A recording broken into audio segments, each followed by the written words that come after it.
Feroz, although this timing might be slightly late for you to really have an investment strategy for this particular event, but then having said that, there are a lot of portals who are giving exclusive offers, especially to people who have the membership or who have the subscription. You know, they can really take advantage of the offers offered. But then talking about having an investment strategy, international traveler or a domestic traveler, what all can be done, what all should be in mind right now?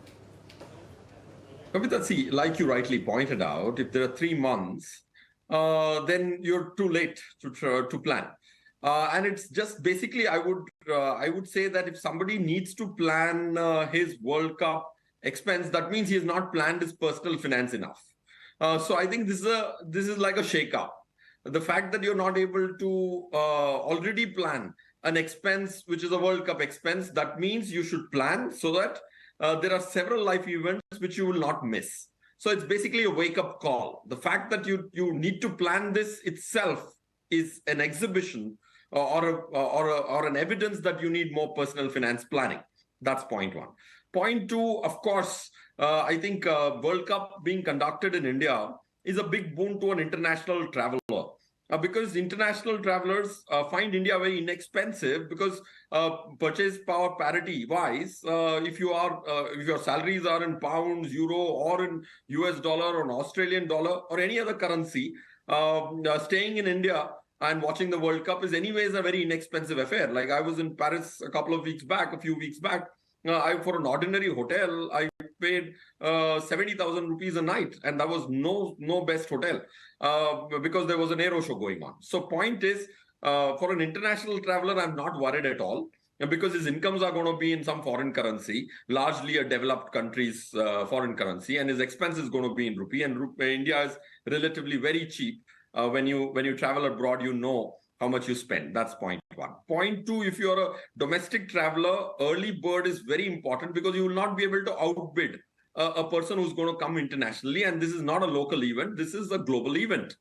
It's a ICC World Cup, and that's a big event. So you'll have to plan a little, not from an investing standpoint, from an expense standpoint. It will be impossible for you to outbid somebody else internationally who's coming to India.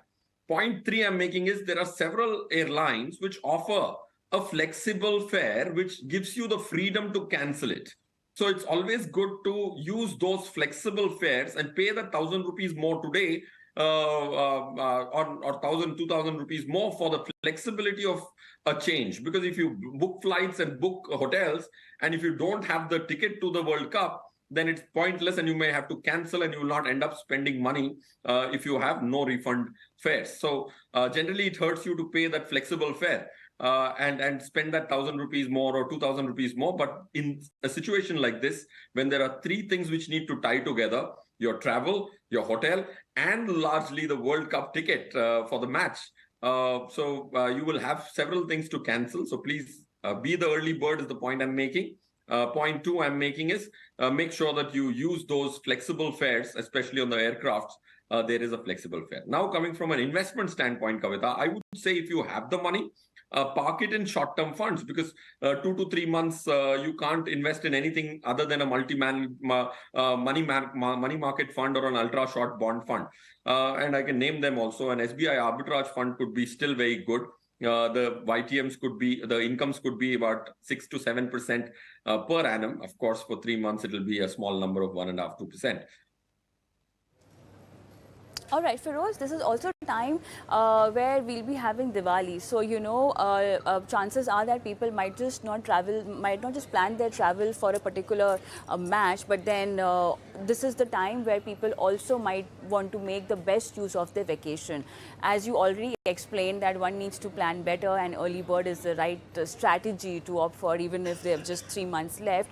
Can we deep dive into our emergency fund? Can we just take out money from that kitty or liquidate our investment just in case we want to plan this bigger? Is that the right approach, or you think that better planning could have helped, but then just don't touch your emergency fund and other investments for something like this?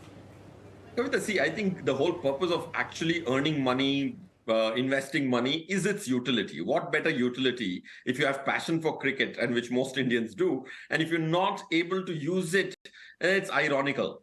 So I would say that, like, your show always tries to bring utility to money and not just investing. I would say you can dip into emergency fund, but on the condition that the replenishing of the quantum doesn't take more than 3 to 5 months to replenish that quantum in the emergency fund.